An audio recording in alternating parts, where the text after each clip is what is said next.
Qualquer calendário que reclame ser bíblico tem de estar de acordo com as Escrituras. Se não estiver inteiramente de acordo com as Escrituras, seja porque incorpora elementos pagãos ou meramente com base na tradição dos homens, não é um calendário bíblico. Yahweh criou os grandes luminares para a marcação dos tempos e para sinais. Esta evidência existe desde a criação. Desde o princípio do mundo que o homem sempre se regeu pelos sinais dados por Elohim. Porém, como sabemos, o homem desviou-se destes e de outros preceitos dados por ele. Shalom, sejam todos muito bem-vindos ao canal Caminho de Yahweh. Esta série visa ajudar os irmãos a esclarecer um tema extremamente controverso, o calendário à luz das Sagradas Escrituras.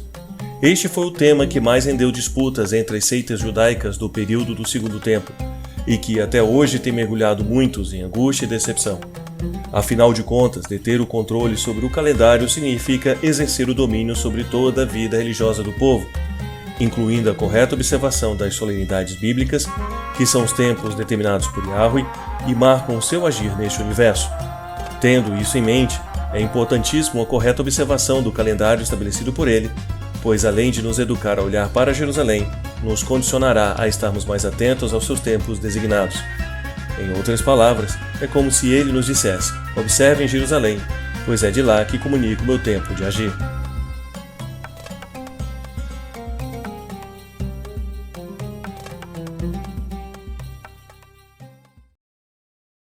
O calendário dado por Yahweh ao seu povo se assenta em um sistema que não admite previsibilidade.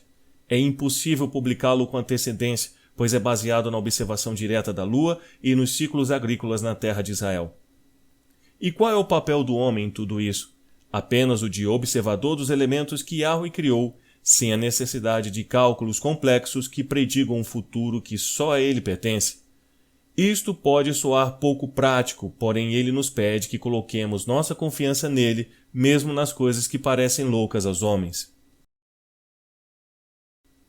Mas Elohim escolheu as coisas loucas deste mundo para confundir as sábias, e Elohim escolheu as coisas fracas deste mundo para confundir as fortes. Entendendo o início do dia. Uma das primeiras diferenças que se podem assinalar no calendário bíblico em relação ao calendário gregoriano é o fato de que considera um dia como sendo um par dividido em parte escura, a noite, e a parte clara, o dia, e que o dia começa ao entardecer e não à meia-noite como sugere o calendário ocidental. Isso se assenta firmemente nos primeiros versículos da Torá, em especial em Gênesis. E Elohim chamou a luz dia, e as trevas chamou noite, e foi tarde e manhã, o dia primeiro. Isso se confirma na ordem para celebrar o Yom Kippur, o mais sagrado de todos os dias do calendário bíblico, sendo considerado Shabbat Shabbaton.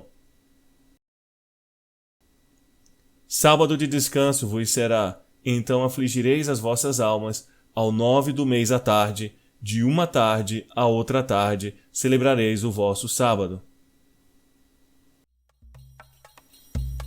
Rodesh, início dos meses. Os dias das celebrações anuais são contados a partir do primeiro dia do ano bíblico, com base no calendário divino. E como é conhecido o primeiro dia do ano deste calendário? E o primeiro dia de cada mês após o primeiro? O próprio Yahweh se encarrega em cada ano e em cada mês de nos revelar um conjunto de sinais para que o seu povo possa reconhecer que aquele dia é o dia que Elohim determina para início de cada ano ou de cada mês. Guarda o mês de Aviv e celebra a Páscoa a Yahweh teu Elohim, porque no mês de Aviv, Yahweh teu Elohim te tirou do Egito, de noite.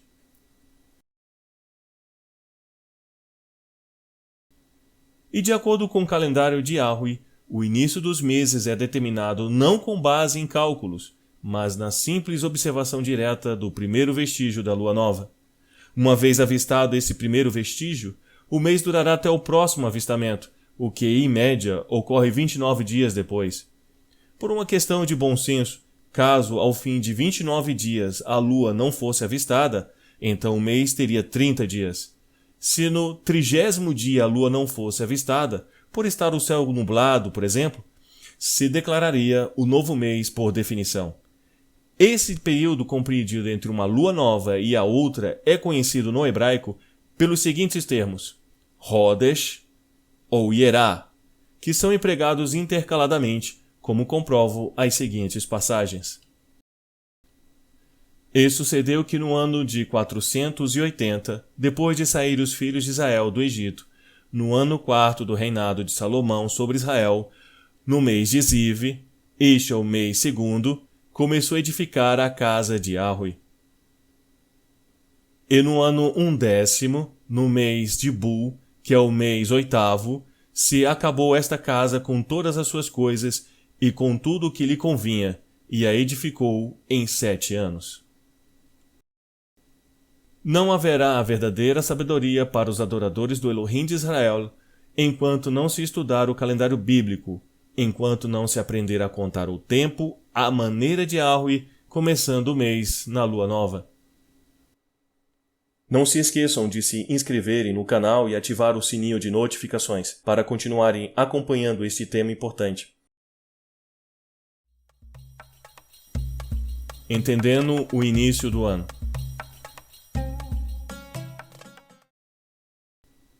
O Ano Novo Bíblico não corresponde ao ano do calendário gregoriano, nem ao calendário judaico atual. O Ano Novo estabelecido por Yahweh é o mês da saída do Egito, na primavera, e não é ordenado ao seu povo nenhuma celebração de Ano Novo como os demais povos da terra. E falou Yahweh a Moisés e Arão na terra do Egito, dizendo: Este mesmo mês vos será o princípio dos meses, este vos será o primeiro dos meses do ano. E como sabemos qual é o mês que o povo israelita saiu do Egito? E Moisés disse ao povo: Lembrai-vos deste mesmo dia em que saístes do Egito, da casa da servidão, pois com mão forte Yahweh vos tirou daqui, portanto não comereis pão levedado. Hoje, no mês de Aviv, vós saí. A contagem e marcação das solenidades de Yahweh, ou seja, o início do ano bíblico, se dá quando ocorre o avistamento do primeiro vestígio da lua nova, em simultâneo com a comprovação do estado de maturação da cevada, nos campos à volta da cidade de Jerusalém. E assim, o ano novo estabelecido por Yahweh não começa em 1º de janeiro, nem em 1º de Tishrei, mas no Rosh Chodesh do mês da saída do Egito. Mas o que seria Aviv?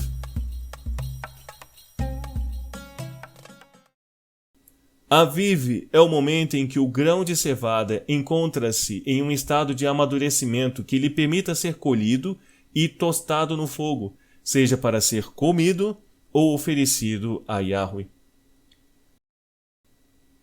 Fala aos filhos de Israel e diz-lhes: Quando houverdes entrado na terra, que vos hei de dar, e fizerdes a sua colheita, então trareis o molho das primícias da vossa cega ao sacerdote. E ele moverá o molho perante Yahweh, para que sejais aceitos. No dia seguinte ao sábado, o sacerdote o moverá.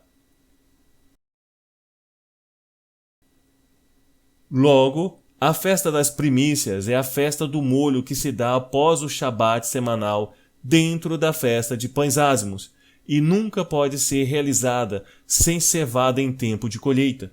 Assim, o mês de Aviv é o mês em que, na lua nova, a cevada esteja entre a 1ª e a 3ª semana de maturação e nada mais.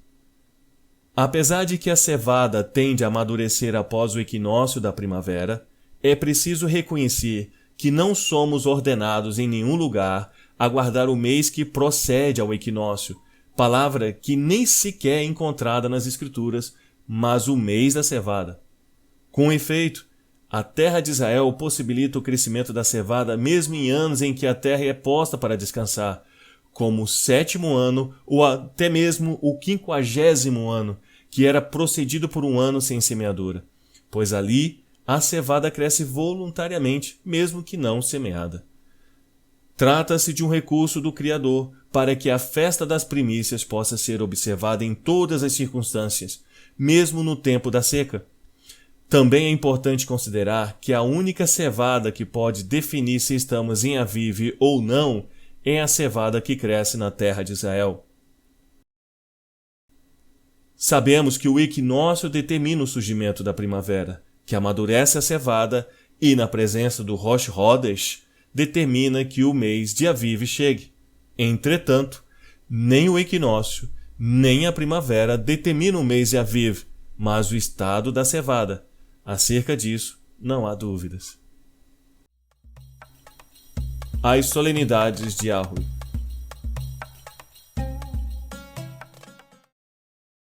A palavra de Yahweh indica que as solenidades sejam determinadas pelo avistamento da lua nova. Designou a lua para as estações, o sol conhece o seu ocaso.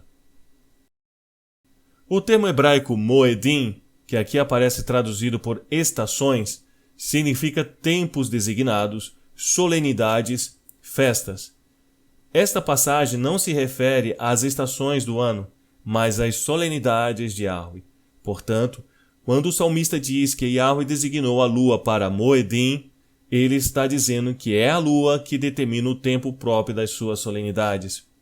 Não por acaso, o mesmo termo aparece em Levítico, capítulo 23, no texto que trata justamente das solenidades de Yahweh. Fala aos filhos de Israel e dize-lhes: as solenidades de Yahweh que convocareis serão santas convocações. Estas são as minhas solenidades. Neste mesmo capítulo, encontramos a lista de todos os moedins de Yahweh e, com exceção de Shavuot, esses moedins são celebrados em dias determinados. Por exemplo, a palavra de Yahweh diz que Pessah deve ocorrer no dia 14 do primeiro mês. Como calcular esses 14 dias? Simples, contando a partir da lua nova, que sempre será o primeiro dia do mês. E disse Elohim: haja luminares na expansão dos céus, para haver separação entre o dia e a noite, e sejam eles para sinais, e para tempos determinados, e para dias e anos.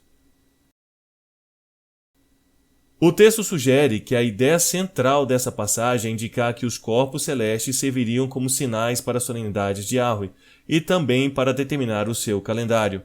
E a simples observação desses eventos seria o fato conclusivo para este propósito. Porém, os que com sinceridade buscam andar nos caminhos de Yahweh não devem continuar a persistir nos erros dos homens quando têm perante si as datas que o próprio Elohim lhes revela, como já as revelava aos fiéis da antiguidade. Não sejamos mais rebeldes e acatemos a instrução de Yahweh. No próximo episódio, falaremos sobre a importância da observação correta do calendário para entendermos os propósitos de Yahweh com a marcação das suas solenidades e as profecias do retorno do Messias e o estabelecimento do reino messiânico e do Olam Rabá, o mundo vindouro. Não se esqueçam de se inscreverem no canal e ativar o sininho de notificações para continuarem acompanhando este tema importante. Curtam e compartilhem este vídeo em suas redes sociais, comentem o que acharam e, principalmente, ajudem a divulgar a palavra de Yahweh para que mais pessoas sejam libertas deste sistema opressor de transgressão à Torá. Te aguardo para o próximo vídeo. Shalom.